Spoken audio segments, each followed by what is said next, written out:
तो हम लगन कुंडली में एर्थ लॉर्ड की प्लेसमेंट को कंपेयर कर रहे हैं। इस वीडियो में हम ये विचार करेंगे, जैसे किसी का एर्थ लॉर्ड 7th हाउस में स्थित है या किसी जातक का एर्थ लॉर्ड जैसे 5th हाउस में स्थित है, तो दोनों में से कौन सी प्लेसमेंट ज़्यादा बेहतर हो सकती है। देखिए, सबसे पहले अगर एर्थ हाउस या एर्थ लॉर्ड की बात की जाए तो ये एर्थ हाउस दो स्थान में शामिल है, जहाँ पर हम 6th हाउस को, एर्थ हाउस को और 12th हाउस को ये मानते हैं कि ये तीनों ही भाव बिल्कुल शुभ नहीं है, और शुभ नहीं है तो ये हमारे जीवन में काफ़ी सारे ऐसे बदलाव ला सकते हैं जहाँ पर हम जीवन में स्ट्रगल करते हुए देखेंगे खुद को, या काफ़ी ज़्यादा परेशानियों से घिरे हुए रहेंगे। लेकिन वास्तव में ऐसा नहीं है। प्रत्येक लगन के हिसाब से जो आपकी परिस्थिति होगी वो अलग अलग होगी चार्ट की, और प्रत्येक जो आपका एर्थ लॉर्ड होगा वो भी अलग अलग होगा। वास्तव में अगर देखा जाए तो एर्थ हाउस से हमें जीवन में फायदे भी बहुत ही ज़्यादा हैं।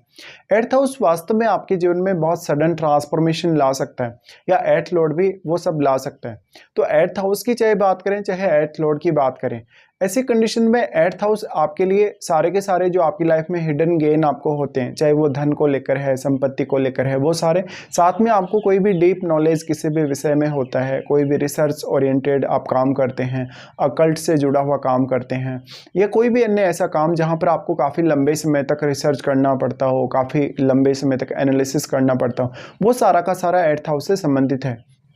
इसके साथ साथ मान लो आपने कोई भी इन्वेस्टमेंट की है, प्रॉपर्टी वगैरह में की है, बॉन्ड वगैरह में की है, आपने म्यूचुअल फंड वगैरह में की है, वो सारा का सारा भी एर्थ हाउस से ही देखा जाएगा। अगर आपको कोई भी सडन गेन होता है उसमें, तो वो एर्थ हाउस ही उसमें मैटर करेगा। अब यहाँ पे एर्थ लॉर्ड की भूमिका आपके लिए इसलिए ज़्यादा महत्वपूर्ण हो जाती है कि आपका एर्थ लॉर्ड जिन भावों में बैठेगा वो उन हाउसेज के थ्रू आपके जीवन में काफ़ी एक बड़ी ट्रांसफॉर्मेशन लेके आता है। एर्थ हाउस आपके ससुराल पक्ष का भी है, और एर्थ हाउस हमारे लिए इसलिए भी इम्पोर्टेंट है कि कभी कभी हम ये देखते हैं कि हमें लगभग मैरिज तक कोई खास गेन नहीं मिलता लाइफ में, या कुछ फ़ायदा नहीं मिलता, लेकिन जैसे ही आपका मैरिज होता है हर कोई आपको जानता है, पहचानता है, आपकी एक अलग इमेज बनती है, साथ में आपको इन लॉज से भी फ़ायदा मिलता है, साथ में अपने माता पिता से भी बहुत कुछ आपको सपोर्ट मिलता है। तो एर्थ हाउस वो है जो एकदम से आपकी पूरी की पूरी लाइफ को बदल सकता है। तो यहाँ पे एर्थ हाउस या एर्थ लॉर्ड की हम बात करें तो आप अपने इन लॉज के साथ मिलकर भी कोई भी काम करें, या उनके साथ पार्टनरशिप करके भी अगर कोई काम करें तो आप बहुत अच्छा कर सकते हैं।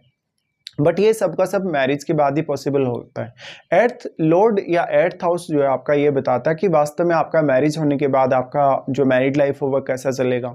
आपके पार्टनर और उनकी फैमिली का जो बिहेवियर है आपके साथ वो कैसा रहेगा। तो सबसे पहले अगर हम ये चर्चा करेंगे, किसी का भी एर्थ लॉर्ड जैसे 7th हाउस में स्थित है, एर्थ लॉर्ड अगर 7th हाउस में स्थित है तो आपका पार्टनर कहीं ना कहीं अब आपके लिए एक पब्लिक इमेज लेकर आएगा, एक स्पेशल इमेज, क्योंकि एर्थ लॉर्ड का 7th हाउस में आना ये दिखाता है कि पार्टनर आपको एक बहुत ही अच्छे से फाइनेंशियली सपोर्ट करने वाला हो सकता है, अपने ज्ञान के थ्रू, अपने अनुभवों के थ्रू वो आपको गाइड करने वाला हो सकता है। साथ साथ में यहाँ पर अगर प्लैनेट बुध जैसा है, बृहस्पति जैसा है, तो ये और भी ज़्यादा संभावना बढ़ जाएगी कि आपका जो जीवन साथी आएगा वो किसी भी मामले में आपको अच्छी एडवाइस दे पाएगा। अब एर्थ लॉर्ड अगर 7th में आ रहा है तो वो अपनी क्वालिटीज और अपना प्रभाव 7th हाउस में लेके आ रहा है, इसलिए आप एर्थ हाउस से जुड़ा हुआ कोई बिजनेस भी कर सकते हैं, या एर्थ हाउस से जुड़ा हुआ बिजनेस नहीं कर रहे तो अपने इन लॉज के साथ मिलकर कोई बिजनेस कर सकते हैं।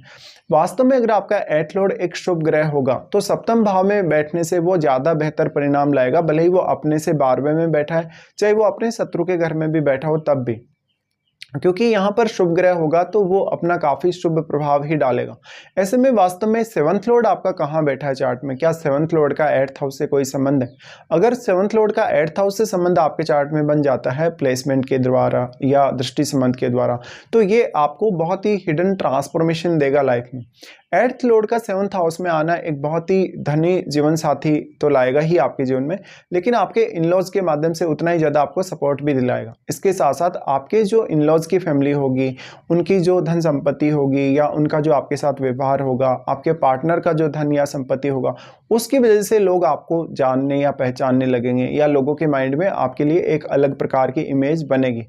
तो 7th लॉर्ड का एर्थ हाउस में जाना, या हम अगर माने एर्थ लॉर्ड का 7th हाउस में जाना, कुछ हद तक यहाँ पर काफ़ी सारी सिमिलरिटीज सामने आती हैं। और क्योंकि हम इस वीडियो में एर्थ लॉर्ड के 7th हाउस में आने की बात कर रहे हैं, तो अब जितना ज़्यादा आपके जीवन में मैरिज को लेके प्राइवेसी रहेगी, जितना ज़्यादा सेक्रेसी रहेगी, उतना ज़्यादा ये बेहतर हो सकता है आपका रिलेशनशिप।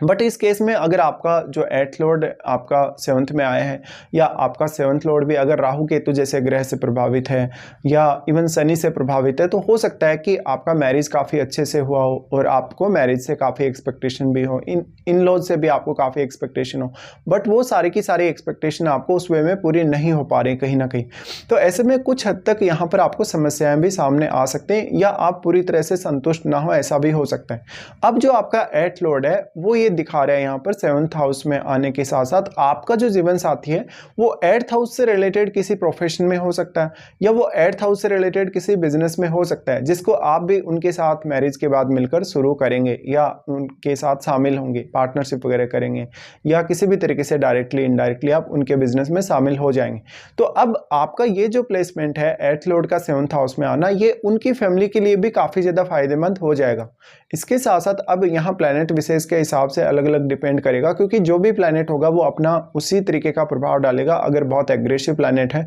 तो वो आपकी मैरिड लाइफ को और आपके रिलेशनशिप को काफ़ी डिस्टर्ब यहाँ कर सकता है। एट लॉर्ड के सेवंथ हाउस में आने के बाद वो ग्रह आपके लगन को पूर्ण दृष्टि से देखेगा, तो लगन पर उसका प्रभाव पड़ेगा। लगन पर प्रभाव पड़ने की वजह से उस ग्रह से अब आपकी जो छवि है या जो आपकी पब्लिक इमेज है वो तय होगी। वास्तव में यहाँ सेवंथ लॉर्ड का इंपॉर्टेंस बहुत ही ज़्यादा है। अगर आपका सेवंथ लॉर्ड चार्ट में बहुत अच्छी स्थिति में हो तो एट लॉर्ड के यहाँ आने से आपको काफ़ी बेहतर रिजल्ट मिल सकते हैं। वास्तव में आपका एट लॉर्ड जो आपके सेवंथ हाउस में आया है, यहाँ वो कैसी स्थिति में, क्या वो अस्त तो नहीं है, क्या वो वक्री तो नहीं है, इसी ये सब आपको चेक कर लेना चाहिए। आपका एट लॉर्ड सेवंथ हाउस में आने के बाद किसी भी अगर अन्य ग्रह से प्रभावित होगा तो उसके रिजल्ट्स पूर्णतया बदल सकते हैं, या वो किसी अन्य ग्रह के साथ सेवंथ हाउस में बैठा होगा तो उसके रिजल्ट तब भी बहुत ज़्यादा बदल सकते हैं। तो वास्तव में यहाँ पर वो किसी अन्य ग्रह के साथ बैठा है तो आपको ये देखना होगा कि जो भी अन्य ग्रह आपके एट लॉर्ड के साथ आपके सेवंथ में बैठा है वो आपके चार्ट में कौन कौन से भावों का स्वामी है। अब आपका एट लॉर्ड यहाँ से आपके लगन को तो प्रभावित करेगा ही, चाहे वो किसी भी प्रकार का ग्रह है, लेकिन वास्तव में वो आपके चार्ट में कुछ अन्य भावों को प्रभावित कर सकता है। जैसे वो आपके नवम भाव को प्रभावित कर सकता है, 11th को प्रभावित कर सकता है, 10th को प्रभावित कर सकता है, साथ साथ में आपके थर्ड हाउस को प्रभावित कर सकता है, या फोर्थ हाउस को भी प्रभावित कर सकता है। तो ये सब आपको देखना होगा प्लैनेट विशेष के हिसाब से। अब हम ये अगर देखें प्लेसमेंट के हिसाब से, तो ये प्लेसमेंट बहुत ही ज़्यादा एक बड़ी ट्रांसफॉर्मेशन का कारण बन सकती है आपकी लाइफ में। और दूसरी जो प्लेसमेंट हम इसके साथ कंपेयर कर रहे हैं, जैसे मान लो किसी का एट लॉर्ड फिफ्थ हाउस में चला गया। देखिए एट लॉर्ड का फिफ्थ हाउस में जाना एक बहुत ही डिफरेंट सिनेरियो बनाएगा। यहाँ से फिर आपको एट्थ हाउस को जानने, सीखने, समझने की इच्छा बहुत ज़्यादा होगी। एट्थ हाउस से रिलेटेड आप में कोई बहुत अच्छी क्रिएटिविटी या आप में कोई बहुत अच्छा टैलेंट भी आप डेवलप कर सकेंगे। इसके साथ साथ एट्थ हाउस के थ्रू जो भी आप प्लानिंग करेंगे विशेष तौर पर वो आपकी काफ़ी गुप्त रहेंगी। आपकी एजुकेशन भी एट्थ हाउस से रिलेटेड किसी विषय में हो सकती है। आप एक जासूस हो सकते हैं, अकल्ट के क्षेत्र में काम करने वाले या ऐसे क्षेत्र में स्टडी किए हुए हो सकते हैं, या आप कोई रिसर्च ओरिएंटेड काम करने वाले हो सकते हैं। तो अब आपका एजुकेशन, आपके सोचने समझने, आपके विचार करने, निर्णय लेने पर एट्थ हाउस का जो प्रभाव है वो काफ़ी ज़्यादा बढ़ जाएगा, और उस ग्रह का प्रभाव भी काफ़ी ज़्यादा बढ़ जाएगा जो आपका एट लॉर्ड है।